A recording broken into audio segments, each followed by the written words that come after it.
Dokter Boyke, berapa sering harusnya suami istri itu berhubungan setiap? Tergantung umur. Tergantung umur. Ya, Okay. 20-30 seminggu 4-5 kali. Wow. 30 untuk suami istrinya. Nah, Ya. seringkali kan biasanya kalau cowok itu ada yang namanya puber kedua, usia 40 tahunan katanya, benar nggak? Terus kedua biasanya itu terjadi di usia 40 tahunan, justru perempuannya malah menopause. Dalam arti gairahnya justru malah berkurang. Ya.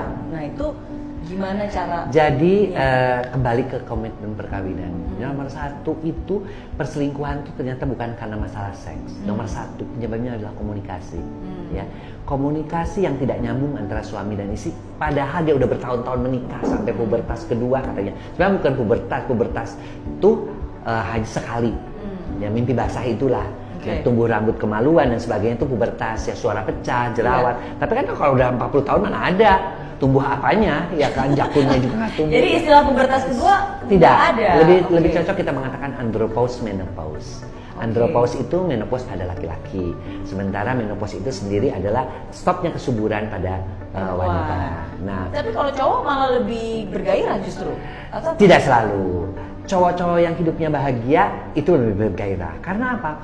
Karena ternyata hasil penelitian juga menunjukkan bahwa orang-orang yang sehat, ya, hidupnya nyaman, kemudian dia olahraga cukup, makanannya diatur, tidak gemuk, cukup tidur, itu biasanya seksnya bagus. Tidak ada penyakit terutama diabetes yang menghancurkan kemampuan seksual, itu diabetes, darah tinggi, hiperkolesterol, lemak, trigliserid yang tinggi, kemudian gangguan-gangguan kayak asam urat, itu yang semuanya bisa mengganggu. Nah, artinya apa? Kalau ditanya bener nggak sih dok, perempuannya sudah mulai baik? Sebenarnya enggak. Sebenarnya menopause juga bisa diatasi. Sekarang ini zaman kekinian, ya. Jadi orang-orang menopause itu supaya dia tetap menghasilkan lendir, supaya dia tetap bergairah, tuh ada namanya terapi hormone replacement therapy. Bahkan kalau tidak mau hormon itu bisa dengan herbal replacement therapy. Herbal yang sudah tercatat, ya sudah ada POM-nya yang bisa membantu seperti memberikan estrogen yang hilang tapi diganti dengan estrogen dari tumbuh-tumbuhan. Untuk menstimulasi. Iya, menstimulasi kembali. Jadi tidak ada itu namanya menjadi dingin, menjadi hilang gairah di usia-usia menopause karena kita terapi. Suaminya senang, dianya juga senang. Suami-suami juga udah nggak salah ngomong lagi masalah-masalah disfungsi ereksi dan sebagainya. Karena semua itu juga bisa diterapi dengan hormon, dengan pemberian obat-obatan untuk masalah-masalah disfungsi itu sekarang semua tersedia. Dan oke. Dan oke. Enggak.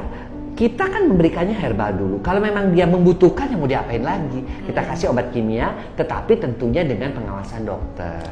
Dengan terus, karena biasanya mereka-mereka yang membutuhkan obat-obatan tersebut, pola hidupnya jelek. Nah, sambil kasih obat, sambil kita kasih tahu pola hidupnya, dinormalin ya. Makan nasinya nasi merah, jangan ngerokok lagi, tidurnya cukup, kurangin gula. Dengan cara begitu dia pelan-pelan ini normal lagi. Iya. Gitu. Nah, kalau gitu berarti sebenarnya nih, menurut Dokter Boyke, berapa sering harusnya suami istri itu berhubungan setiap? Tergantung umur.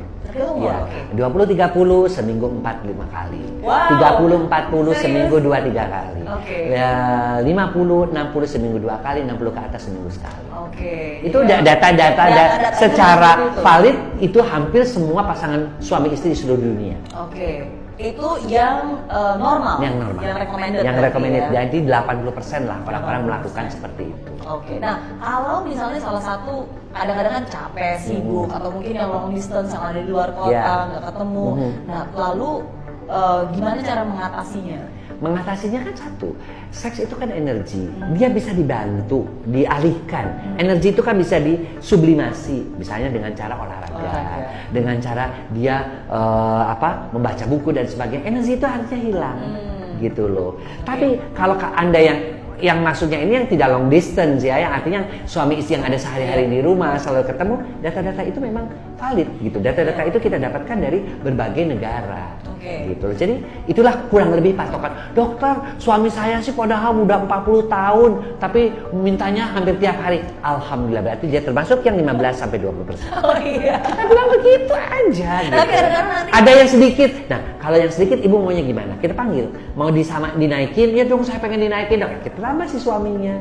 Gitu. Jadi dikomunikasikan aja. Dibicarakan terbuka antara dokter, pasiennya, dan kita mau, ya dok, saya selalu nuntut sebentar, saya akan kerjanya kurang lembur lagi begini-begini, saya rumah juga di Bekasi, jauh begini-begini. Sekarang Mbak, ibu maunya berapa? Ini oke Pak, kita tambah ya supaya iya? stamina Bapak bagus, supaya bisa melayani ibu yang segini. Serius?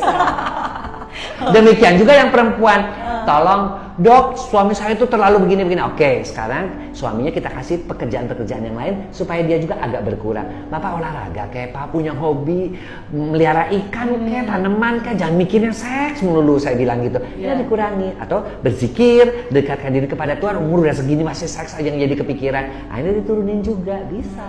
Dua-duanya happy kan. Oke, nah sampai usia berapa sebenarnya suami istri sudah tidak berhubungan lagi? Sampai akhir menutup mata. Ah, masa? Ya iyalah. Orang menopause dan sebagainya juga di luar negeri, guru marital therapy saya, orang Belanda, Profesor Colin itu sampai dia 78, istrinya 76 aja masih melakukan. Artinya meskipun tidak yang full yang bagaimana, tapi bahwa itu adalah bentuk kasih sayang. It is about love. It is about care. Dokter dia, ini panggilan saya kan dokter dia. Dia masih dibenerin kalau mau pergi dicium dulu, bukan di depan saya jadi ciuman bibir. 76, 78, bayangkan. Artinya apa? Tidak ada batasan untuk seks, karena seks itu merupakan ekspresi cinta yang paling tinggi. Oke, nah karena itu mungkin persepsi tentang seks yang berbeda, cara pandang dan pengertian yang berbeda.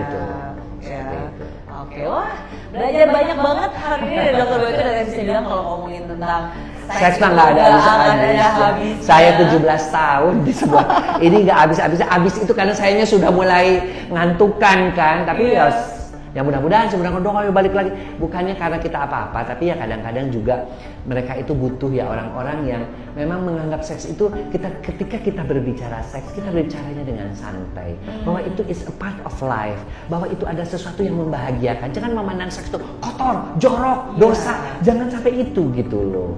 Jangan sampai memandangnya seperti itu. Dan kita selalu bertujuan, ingat pendidikan seks itu mengajar orang itu lebih bertanggung jawab, memberitahu konsekuensinya, sehingga dia bisa melewati masa remaja, masa menopause-nya dengan tentram dan lurus baik. Betul. Nah ini kalau pengen belajar lagi dari Dokter Boyke ini gimana nih cara belajarnya? Apakah buku-bukunya masih ada? Buku-bukunya masih ada.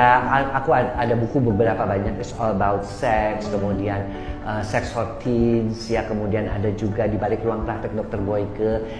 Adik bayi datang dari mana? Misteri seputar organ inti, banyak kok. Ada 7 atau 8. Oke. Atau bisa follow Instagramnya. Boleh. Follownya pokoknya Dokter Boyke Dianugraha disambung semua. Gambarnya gambar saya dengan istri saya. Nah, itu bisa follow di situ. Kalau mau nanya-nanya, biasanya saya jawab, asal jangan terlalu vulgar ya, karena untuk Instagramnya. Tanya aja, follow aja Dokter Boyke Dianugraha pokoknya. Karena banyak yang palsu ya. Ya banyak yang palsu. Jadi betul-betul Dokter Boyke Dianugraha. Nanti gambarnya agak hitam, saya dengan istri saya di situ. Pokoknya udah ribuan lah di situ kan, bisa dilihat juga kan yang asli. Dan masih sering keliling juga. Masih sering ya memberikan seminar. Di TV juga, waduh. Alhamdulillah ada, tapi kan di situ di Boyke. TV kadang-kadang sebagai narasumber ataupun sebagai presenter malah. Tapi ada belajar banyak karena ini adalah sesuatu yang jarang banget untuk bisa dibicarakan. Dan kalau dibicarakan padahal perlu, dan padahal perlu untuk kehidupan kita menjadi lebih harmonis, suami istri maupun anak-anak. Harusnya ada nggak sih pengajaran untuk sebelum nikah? Ada, harusnya ada. Di luar negeri itu ada. Cuma di Indonesia aja yang nggak ada. Katanya mereka diserahkan kepada bimbingan yang di KUA, tapi mereka tidak komplit. Mereka takut untuk melakukan itu. Ya apalagi sekarang kayak banyak orang selingkuh gitu kan, kadang-kadang kan. Kenapa seminar? Itu makanya sekarang topik yang paling laku kalau saya keliling seminar adalah perselingkuhan antara ancaman dan kebutuhan. Itu. Perselingkuhan antara ancaman tapi ada kebutuhan juga. Nah itu harus dijelasin kenapa orang butuh, kenapa orang ini. Dan itu semua tidak benar.